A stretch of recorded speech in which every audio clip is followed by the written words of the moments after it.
नमस्कार, मैं हूं गोपाल झा। दिन भर की खबरों में सबसे पहले नजर डालते हैं आज के मुख्य समाचारों पर। गरीबों पर मार, नहीं बना रहे थे वोट, स्काई चैनल ने दिलाया अधिकार। विधानसभा चुनाव की तैयारी में जुटा निर्वाचन विभाग, वोट बनवाने का काम जारी। मुकदमे का खौफ, स्वर्णकार ने की आत्महत्या, आक्रोशित हुए समाज के लोग। फर्नीचर कामगार यूनियन का पहला सम्मेलन 16 जुलाई को, तैयारियों में जुटे प्रतिनिधि। अब समाचार विस्तार से। मतदान प्रत्येक नागरिक का संवैधानिक हक है, लेकिन कुछ कर्मचारी जानबूझकर कमजोर और गरीबों को इस अधिकार से वंचित करने पर उतारू हैं।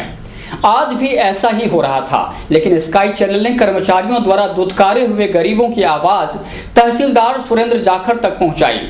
तहसीलदार ने मामले को गंभीरता से लिया और उन लोगों को मतदान का अधिकारी बनाया।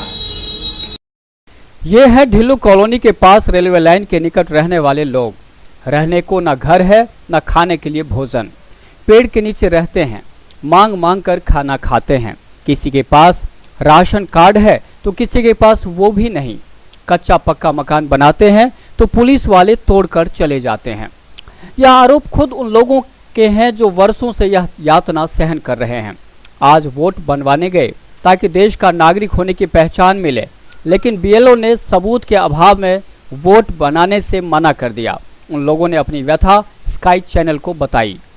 समस्या ऐसी है कि हम इतने साल हो गए, हमको 50-60 साल हो गए। हमारे बुजुर्ग यहाँ रहते थे, हमारे बुजुर्ग को मिट्टी मिल गई है, पर हमको पहचान नहीं मिली कोई। ठीक है जी, हम तो ये चाहते हैं कि चलो आज हमको नहीं पहचान मिली है, हमारे बच्चे कहाँ जाएंगे? ना तो इनको किसी स्कूल में दाखिला दिला सकते हैं, ना कोई बच्चा कहीं काम लगने जोगा। काम लगेगा अभी तो किस आधार पे लगेगा? अगले बोलते भी तुम्हारे पास प्रूफ क्या है जो तुमको काम लगाए हम? हाँ, अगर काम ना करे तो मरते भूखे, और कहीं लगना चाहे तो कोई लगा के राजी नहीं है। तीसरे चौथे दिन कोई पुलिस वाला आ जाता है, ये बोलता है तुम्हारी पहचान क्या है, तुम हो कहाँ के? हमारे पास कोई प्रूफ ही नहीं है तो हम बताएंगे क्या? हमारा कोई प्रूफ ही नहीं बना के राजी है। हम इतने साल से भटक रहे हैं। हमारे माता पिता ने जो कोशिश करी है उनके हिसाब से जितना भी बना, उस हिसाब से हम भी अपना बनाने की, हम अपनी पहचान बताना चाहते हैं कि हम भी हिंदुस्तान के हैं, हम भारत के रहने वाले हैं। हमारे पास में इतना प्रूफ है कि हम अभी भी डिसाइड कर सकते हैं कि बदतबद क्या है। ये कोई जान देने से इंसान ये जरूरी नहीं होता कि वो भारत का ये जान दी है इसने। हमारे को मकान नहीं बनाने देते, बोलते जब भी पुलिस वाले यहाँ आते हैं तो यूँ बोलते तुम्हारे पास सबूत क्या है? अब हमारे पास सबूत नहीं है तो हम उनको क्या दिखाएं? यही बात है। आज वही आए, ये बोर्ड बार्ड बंदे करके आए तो वो भी बोलते कि कल तुमको पूछ के हम बताएंगे। जब भी कोई भी चीज बनाने जाओ तो यूँ ही बोलते कि अभी नहीं बनती, के बाद में बोलेंगे। राशन कार्ड भी बनाओ तो बोलते कि अभी नहीं बनते, बाद में बनते। तो हम गरीब लोग कहाँ जाएंगे? किसके भरोसे जिएंगे? हमारे भी बाल बच्चे कल को वो भी जवान होंगे। राशन कार्ड ही नहीं है तो कहाँ से मिलेगी सुविधा हमारे को? जब हमारे बुजुर्ग थे, जब से ही ऐसा वो मर गए तो हमारे को कोई बना के देगा जब भी तो हम लेंगे सामान। जो हमारे को राशन कार्ड का बोलते तो वही नहीं बना के देते। पहचान पत्र का आज पता लगा यहाँ है तो बोलते कि अभी कल पता करके बना के देंगे। तो वो भी राशन कार्ड का भी लिख के लेकर गए तो अभी तक हमारे को ये राशन कार्ड नहीं आया हमारे पास। आके देंगे देंगे देंगे, लारे लप्पे लगाते रहते हमको। तो हम काहे के लिए? फिर जब भी हम कुछ भी सामान बनाए, बड़े बड़े घर भी हमने बनाए, कच्चे घर बनाए, आते पुलिस वाले तोड़ देते हैं। हमारे यहाँ कोई सुनानी होती है। हमारे छोटे बच्चे हम कहीं मजदूरी करते हैं, मजदूरी के साथ 3 दिन हम यहाँ बेकार हुए हैं। 3 दिन मजदूरी मेरी बेकार गई है। अब हमारे छोटे जो बच्चे होते हैं, गरीब हैं, हम कहाँ जाएंगे? कोई सुनवाई नहीं होती बाबू जी हमारी। झुग्गी झोपड़ी में रहते, कहते झुग्गी झोपड़ी को कोई सुनवाई नहीं होगी, बिल्डिंग बनाओ, बिल्डिंग कहाँ से बिल्डिंग बनाओ? स्काई चैनल ने उन गरीबों और बेसहारों की आवाज बीएलओ तक पहुंचाई। बीएलओ महेंद्र पाल सिंह ने कहा कि उनकी मजबूरी अलग है, वे बीएलओ हैं, कानून की परिधि में रहना उनकी मजबूरी है। दरअसल इन लोगों के पास कोई सबूत नहीं है, फिर किस आधार पर वोट बनवाएं? ये वोट बनवाना चाहते हैं और ये रहते हैं झुग्गी झोंपड़ियों में। ठीक है, और हमें जो निर्देश मिले हैं वो कच्चा मकान हो चाहे झुग्गी झोंपड़ियाँ ना हो, और उसमें कोई पानी बिजली का कोई कनेक्शन हो एक, और कुछ भी प्रूफ हो। तो ये इनके पास है नहीं। इनके मकान पहले भी तोड़ दिए गए हैं, और वार्ड पार्षद जी से बात हुई, वो भी कह रहे हैं कच्ची झुग्गी झोंपड़ियों के हैं, इनके वोट नहीं बन सकते अभी फिलहाल। और कोई निर्देश हमें अधिकारी जैसे देंगे तो बना देंगे। बीएलओ की बात सुनने के बाद स्काई चैनल ने दी तहसीलदार सुरेंद्र जाखड़ को सूचना। तहसीलदार ने दिखाई तत्परता, खुद पहुंचे बूथ पर, की जन सुनवाई, फिर आश्वस्त हुए बीएलओ से कहा कि जिनके पास राशन कार्ड हैं और अस्थायी मकान बनाकर रह रहे हैं, उनका भौतिक सत्यापन कर उन्हें मतदाता सूची में शामिल करने की प्रक्रिया तेज होनी चाहिए। 95 भाग संख्या में कुछ अस्थायी तौर पर रहने वाले लोग निवास कर रहे हैं, जो अपने आप को कई सालों से यहाँ रहना बता रहे हैं, लेकिन सबूत के तौर पे कईयों के पास सबूत नहीं है और कईयों के पास में राशन कार्ड है। राशन कार्ड तो अपने आप में चलो प्रूफ है कि वो यहाँ रह रहे हैं, फिर भी BLO साहब यहाँ के जो हैं वो इनके निवास की व्यक्तिगत तौर पे जानकारी ले लेंगे और राशन कार्ड का सबूत संलग्न करके और फार्म जमा कर लेंगे और उसकी जानकारी करके रिपोर्ट कर देंगे। जो एक्चुअल में रह रहे हैं, चाहे अस्थायी तौर पे, चाहे मकान नहीं है उनके पास और एक्चुअल में रह रहे हैं, उनका वोट बिल्कुल बन जाएगा। जिले भर में मतदाता सूची में नाम जुड़वाने, कटवाने और संशोधित करवाने का काम जारी है। अतिरिक्त जिला निर्वाचन अधिकारी BL मेहरा ने बूथों का निरीक्षण किया। उन्होंने कर्मचारियों के संबंध में आदेश भी दिए। निर्वाचन विभाग ने आगामी विधानसभा चुनाव की तैयारी शुरू कर दी है। इसके तहत नए वोट बनवाने और कटवाने का दौर जारी है। टाउन और जंक्शन के कई बूथों पर कर्मचारियों ने अपने कार्यों को अंजाम दिया। टाउन में वार्ड नंबर 36 की पार्षद गीता देवी ने BLO पर नागरिकों के साथ अभद्र व्यवहार करने का आरोप लगाया। हालांकि BLO ने उन आरोपों को सिरे से नकार दिया। जंक्शन में राजकीय बालिका उच्च माध्यमिक विद्यालय में अव्यवस्थाएं नजर आईं। नागरिकों का कहना था कि ना तो समुचित फॉर्म है, ना ही कागजात। BLO भी सुनवाई करने में खुद को असमर्थ बताते रहे।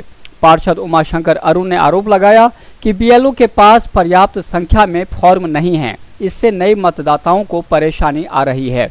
वोट बनाने की प्रक्रिया चालू की गई है, उसके अंदर सबसे बड़े मुख्य समस्या 9 तारीख को भी आई, आज भी आई कि जो 6 नंबर फार्म है नए वोट जोड़ने के लिए शून्य के बराबर हैं। BLO को मात्र 4-4, 5 फार्म दिए गए, जबकि मतदाता युवा वर्ग ज़्यादा वोट बनवाने आ रहा है। हमने हमारे जो ऊपर इनके BLO से ऊपर उनसे बात की, वो भी अभी आए जैन साहब, तो उन्होंने कहा मुझे भी 6 फार्म दिए हैं। जब फार्म की हम उपलब्धता नहीं करा सकते तो वोट कहाँ से बनेंगे। फिर हमारे बूथ पे 98-99 दोनों BLO हैं, वेद जी और गुरदीप जी। हमारा तो हम आस पड़ोस से फोटो स्टेट करवाएं, कैसे भी करवाएं, हम लोगों को दे के वोट बनवा रहे हैं, पर आम आदमी इस तरह कोऑपरेट नहीं कर पाता। तो वोट के जो सरकार चाह रही है प्रत्येक व्यक्ति का वोट का अधिकार हो, वो अपना वोट गाले, तो फार्म ही नहीं तो वोट कहाँ से गालेगा। BLO गुरदीप सिंह सैनी से बात की गई तो उन्होंने भी स्वीकार किया कि फॉर्मों की काफी कमी है। उन्होंने माना कि इस संबंध में उच्चाधिकारियों से बात की गई, लेकिन कोई समाधान नहीं हुआ।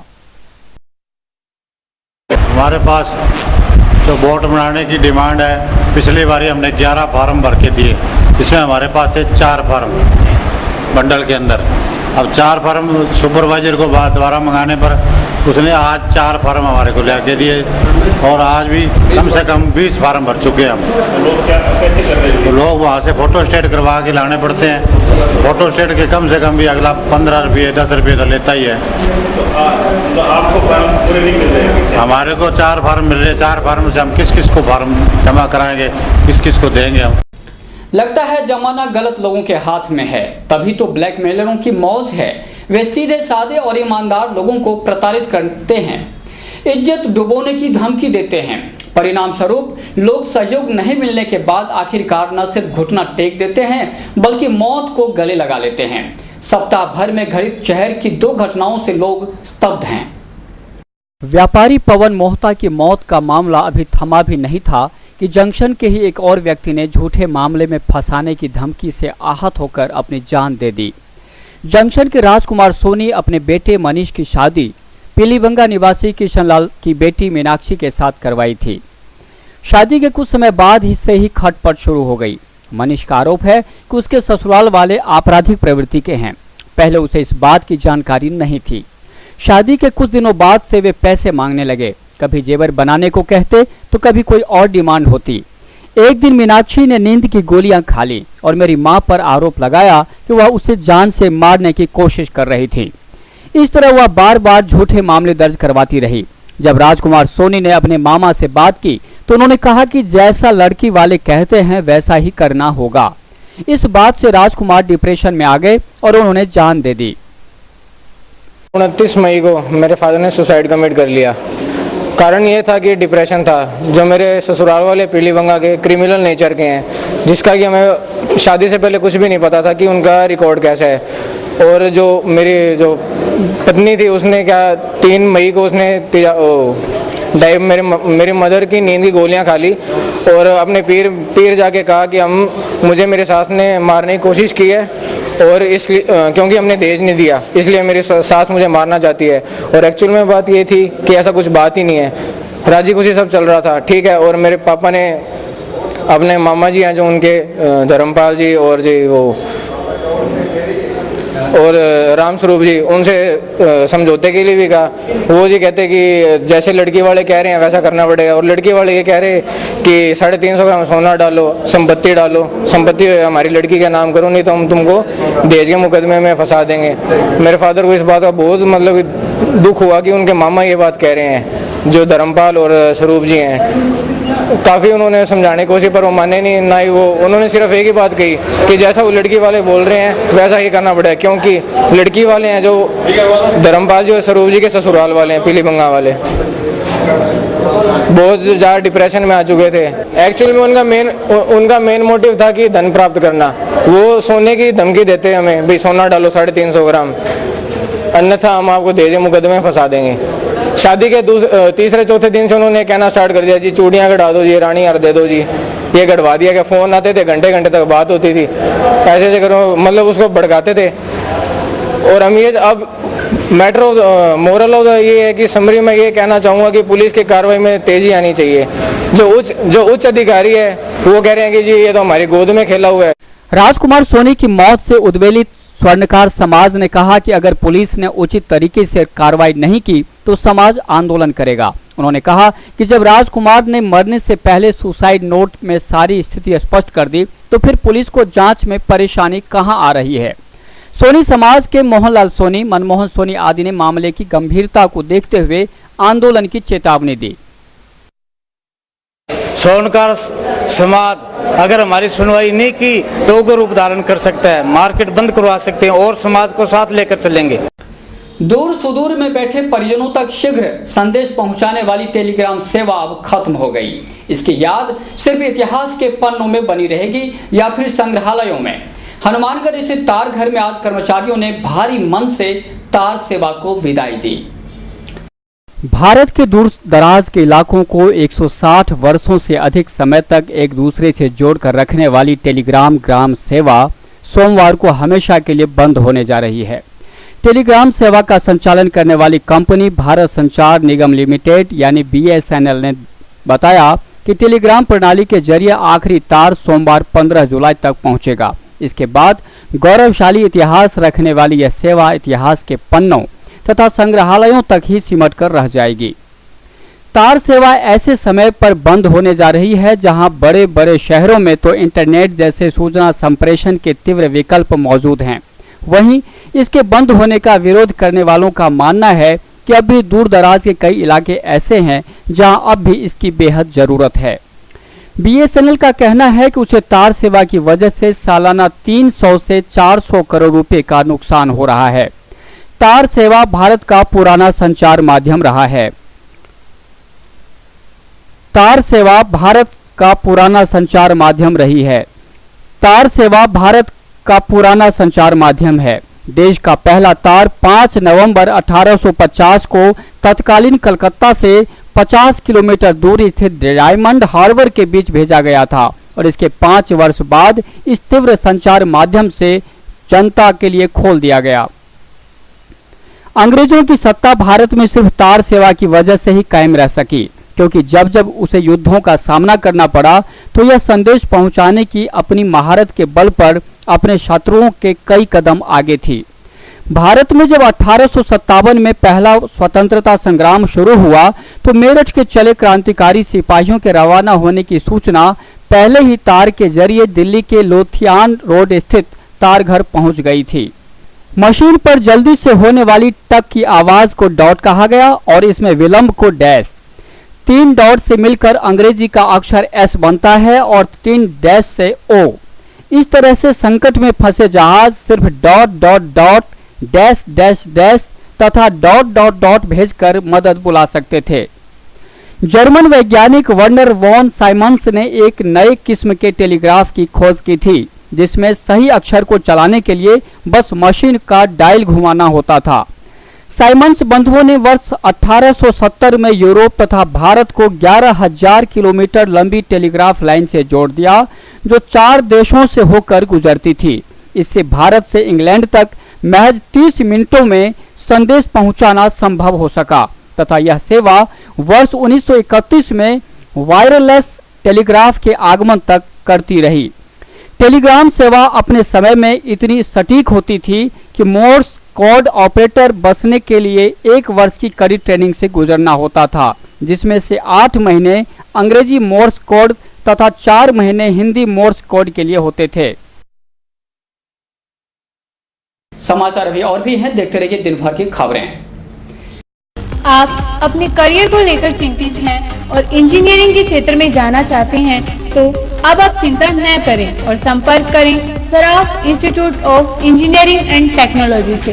श्री गोपीराम सराफ सेवा ट्रस्ट चेन्नई द्वारा संचालित इस संस्था में बीटेक और पॉलिटेक्निकल डिप्लोमा के कोर्सेज करवाए जाते हैं, जिसमें बीटेक में civil engineering, computer science and engineering, electrical and electronics engineering, electronics and communication engineering, mechanical engineering करवाई जाती है। पॉलिटेक्निकल डिप्लोमा में इलेक्ट्रिकल इंजीनियरिंग, मैकेनिकल इंजीनियरिंग करवाई जाती है। इसके अलावा महाविद्यालय में आधुनिक कंप्यूटर लैब, साइंस लैब, विशाल लाइब्रेरी, इंडोर आउटडोर खेल सुविधा, लड़के व लड़कियों के लिए अलग अलग छात्रावास सुविधा, कैंटीन सुविधा, विशाल खेल के मैदान आदि सुविधाएं हैं। तो संपर्क करें Saraf institute of engineering and technology, TB road extension, Gursa road, Hanumangarh town. Baby happy modern PG college, a brand for quality education द्वारा स्टूडेंट्स के करियर को ध्यान में रखते हुए विभिन्न प्रकार के कोर्सेज करवाए जाते हैं, जैसे MSc, MA, BCA, BBA, BSc, BCom, BA. College में वेल क्वालिफाइड लेक्चरर्स की कड़ी मेहनत से लगातार 3 वर्षों से स्टूडेंट्स ने महाराजा गंगा सिंह विश्वविद्यालय की मेरिट लिस्ट में अपना नाम लाकर शिक्षा के क्षेत्र में एक नया रिकॉर्ड कायम किया। हाय, आई एम नूरजहां, मैं बीबीए की स्टूडेंट हूं। मैंने बीबीए फर्स्ट ईयर में यूनिवर्सिटी में 3rd रैंक प्राप्त किया था। इसका सारा श्रेय मैं अपने मैनेजमेंट और स्टाफ को देना चाहूँगी, जिन्होंने यहाँ पर मुझे इतनी अच्छी फैसिलिटीज़ प्रोवाइड करवाई। Simranjeet Kaur, first year I scored 80% marks, and for this I would like to thank for Baby Happy Modern PG College. The environment of this college is very learning and I have learned a lot of during these 2 years. College में corporate world की आवश्यकताओं को ध्यान में रखते हुए समय समय पर करियर गाइडेंस सेमिनार्स और वोकेशनल कोर्सेज आयोजित किए जाते हैं। महाविद्यालय में library, labs, wifi, playground, canteen, transport आदि फैसिलिटीज प्रोवाइड की जाती है। संस्था का उद्देश्य स्टूडेंट्स को एकेडमिक्स के साथ साथ एक्स्ट्रा करिकुलम एक्टिविटीज जैसे कल्चरल, स्पोर्ट्स आदि में संपन्न बनाना है। हमारे यहाँ पर आपको आकर्षक कीमतों पर 32 इंच LED, LCD टीवी उपलब्ध हैं। डीजी वर्ल्ड के शोरूम पर आपको आकर्षक brand Videocon, Sansui, Kelvinator, Electrolab, Philips, Panasonic, Kenstar आदि के होम अप्लायंसेस मिलेंगे। यहाँ पर LED, LCD TV, AC, refrigerator, washing machine, microwave, water heater आदि इलेक्ट्रॉनिक सामान आकर्षक कीमतों पर एक ही छत के नीचे मिलेंगे। मैं Deepak Bansal radio corporation, Bansal electro power, DG world, Hanumangarh. हमने ये कामना की थी कि हम वर्ल्ड कप जीतेंगे, वो वर्ल्ड कप हम जीत चुके हैं।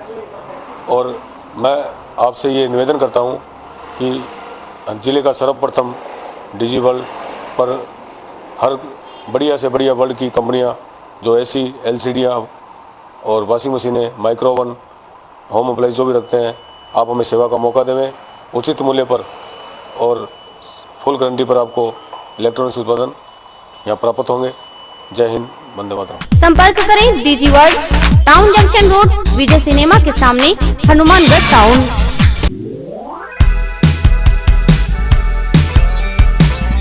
मीत कलेक्शन, एक कंप्लीट जेंट्स वेयर शोरूम।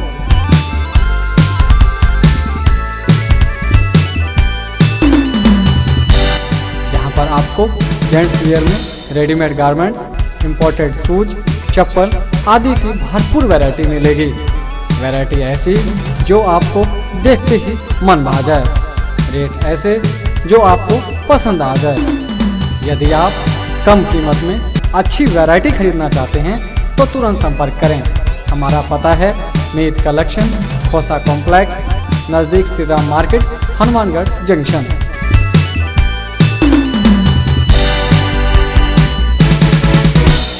असंगठित मजदूर भी अब संगठन के महत्व को समझने लगे हैं।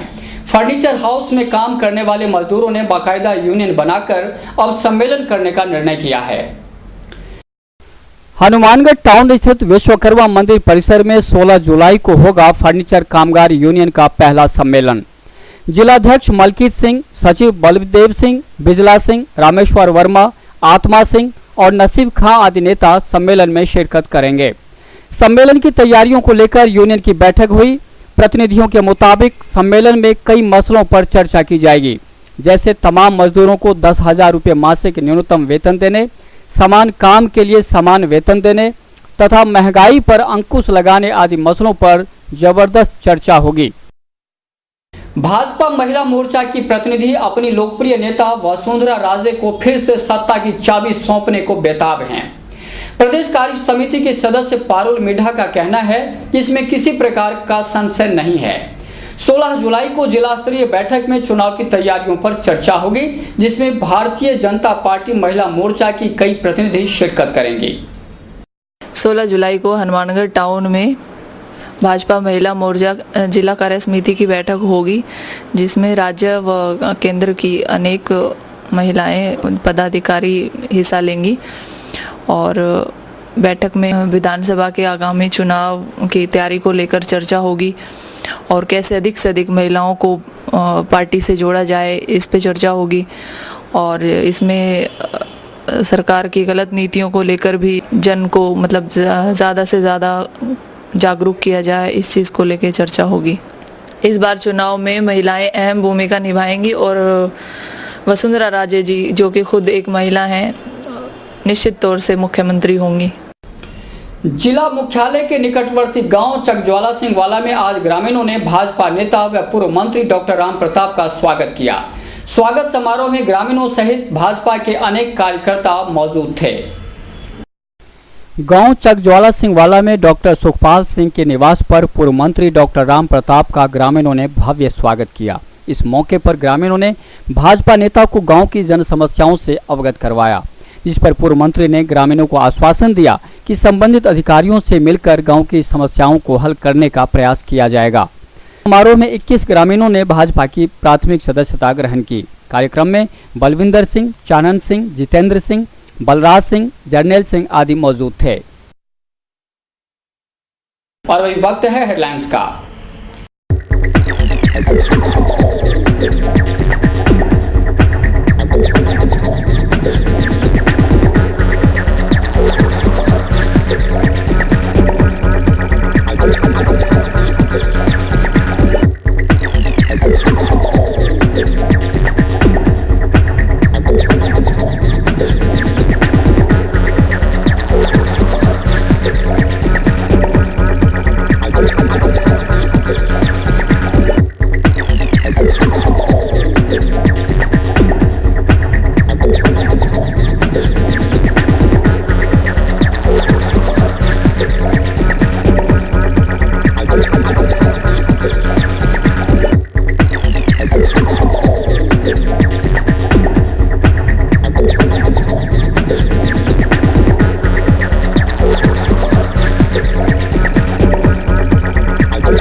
हाउसिंग बोर्ड कॉलोनी स्थित हनुमान मंदिर में खाटू नरेश बाबा श्याम की भव्य मूर्ति स्थापित होगी।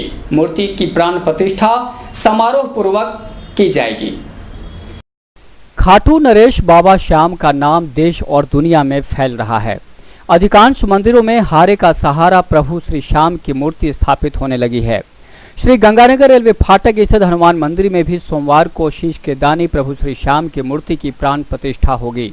रात में जागरण होगा, जिसमें गायक रोहित, राधेश्याम भारद्वाज, कुमार नरेश, गुलशन भारद्वाज, विक्की शर्मा, मास्टर देवचुघ और बेबी कीर्ति अरोरा बाबा का गुणगान करेंगे। मंगलवार सुबह भंडारा लगाया जाएगा। पंडित कृष्ण भगवान शर्मा, प्रवीण शर्मा और राकेश शर्मा ने तैयारियों का जायजा लिया। बालाजी की कृपा के द्वारा खाटू श्याम बाबा की प्राण प्रतिष्ठा दिनांक 15/7/2013 समय 11:15 बजे हनुमान मंदिर ट्रक यूनियन गंगानगर फाटक पर होगी। अच्छे को अच्छा कहना हनुमानगढ़ के लोगों की आदत रही है।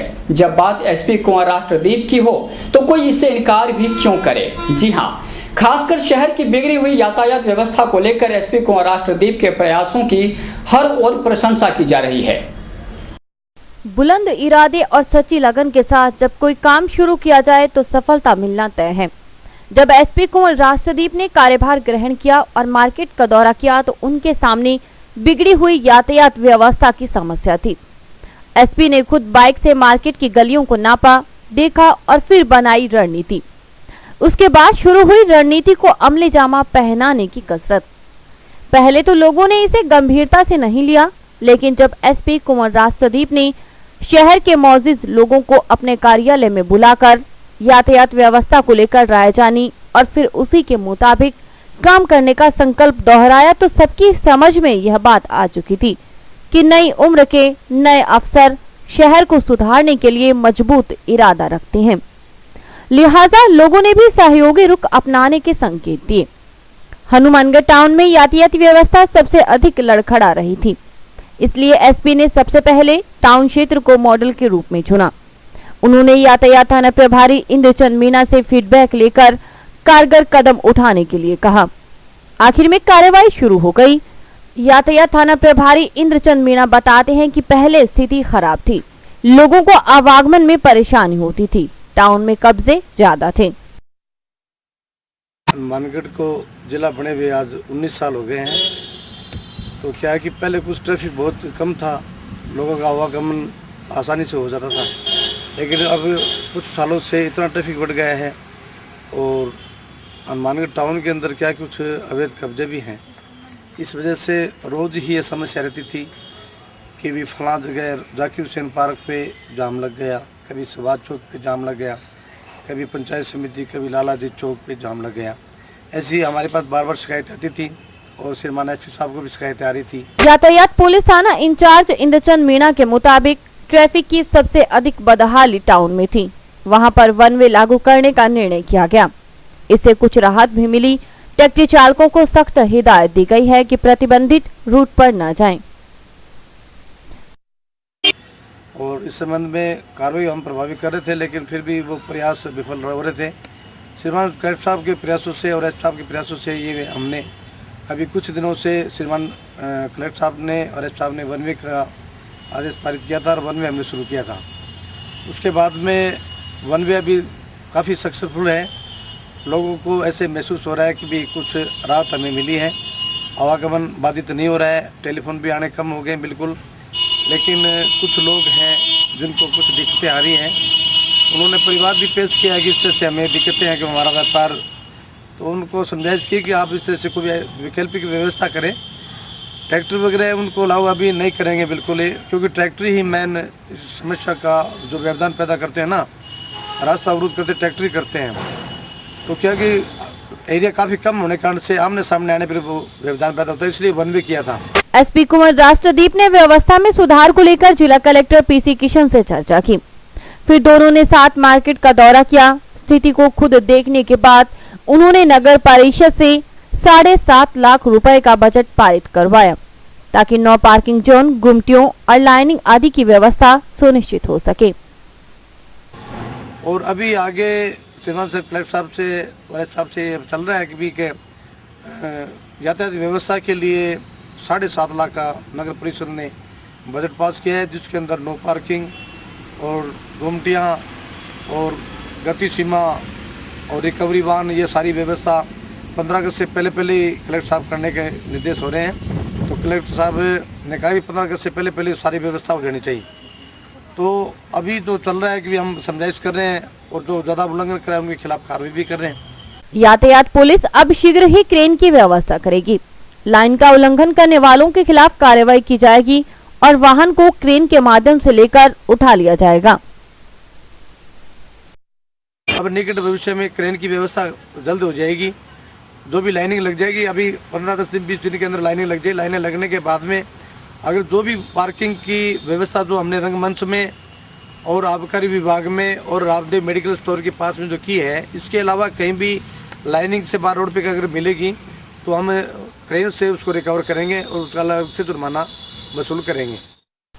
दूसरी तरफ शहर के लोग काफी उत्साहित हैं। पुलिस के प्रयासों से प्रफुल्लित लोगों ने कहा कि एसपी कुंवर राज प्रदीप के आने से व्यवस्था सुधर गई है। उन्होंने कहा कि ऐसे अफसरों की ही जरूरत है। एसपी साहब आए हैं, उन्होंने अच्छी व्यवस्था कर दी है। नहीं तो इतनी प्रॉब्लम थी यहाँ पे कि कोई गाड़ी लगा देता था, दुकानदारों को परेशानी थी। सबसे अच्छा प्रयास जो अब आए हैं, फर्स्ट बार हुआ है इस शहर में, जो इन्होंने व्यवस्था की है वो सबसे बेस्ट है। सभी व्यापारी भाई की तरफ से मैं उनको बधाई देता हूँ। जैसे कि मैं दुकान संभाल रहा हूँ मेरी यहाँ पे मार्केट के अंदर, तो पहले क्या यातायात की व्यवस्था बहुत बेकार थी। कई दुकानें के अंदर जैसे मार्केट में कई लोग अपनी गाड़ियाँ खड़ी कर देते थे, जिसकी वजह से ग्राहक अंदर नहीं आ पाता था। तो आजकल एसपी साहब की वजह से पहले तो रोड साफ़ नहीं रहती थी, अब तो उन्होंने रोड साफ़ करवा दी है कि कई गाड़ियों को जैसे अंदर अलाउ कम कर रखा है, तो कई गाड़ियाँ मार्केट में नहीं आ पा रही है। तो इसकी वजह से काम भी थोड़ा मार्केट में डाउन आ रहा है। तो इसमें फ़ायदा ये है कि एक तो मेन रोड साफ़ रहती है, जिसमें यातायात की एक्स्ट्रा वगैरह तो चार्ज कम होना पड़ता है, जिसकी वजह से एक्सीडेंट कम होते हैं।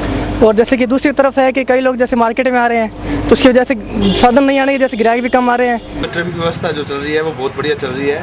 पहले बड़े बड़े व्हीकल आते थे, साइड दुकानों के आगे खड़े हो जाते थे, यहाँ दिक्कत होती थी, ट्रैफिक जाम होता था, लाइनें लग जाती थी। ये व्यवस्था बहुत बढ़िया हो रही है, बड़े बड़े व्हीकल नहीं आ रहे, एकदम बढ़िया लग रहा है। और अब भी तो कुछ थोड़े बहुत अभी बंद नहीं हुए पूरी तरह से, मतलब अभी कुछ आ रहे हैं। हाँ, पिछले 5-6 दिनों से ट्रैफिक व्यवस्था में काफ़ी सुधार है और बड़े व्हीकल अब शहर में नहीं आ रहे हैं, सिर्फ छोटे व्हीकल ही आते हैं। मतलब हर तरफ एक तरफा रास्ता करने से ट्रैफिक व्यवस्था में बहुत सुधार देखने को मिल रहा है पिछले 5-6 दिनों से। और कुछ इसमें आम जनता को और सहयोग करना चाहिए। जो लोग इनसे मतलब विवाद करते हैं कि जी हमारे को कार लेके ही जानी है बाज़ार में, ऐसा न करके अपने को मतलब सहयोग करना चाहिए प्रशासन का। चौक में पहले ट्रैफिक व्यवस्था बहुत ख़राब थी, अब क्या है साधन आने जाने में कोई दिक्कत नहीं होती। पहले एकदम कोई व्हीकल वगैरह आते ही एकदम आगे पीछे जाम लग जाता था, अब ऐसी कोई व्यवस्था एकदम सुचारू रूप से चल रही है और आने जाने में लोगों को कोई दिक्कत नहीं हो रही। और इसी के साथ समाचार समाप्त हुए। रोजाना देखते रहिए समाचार। नमस्कार।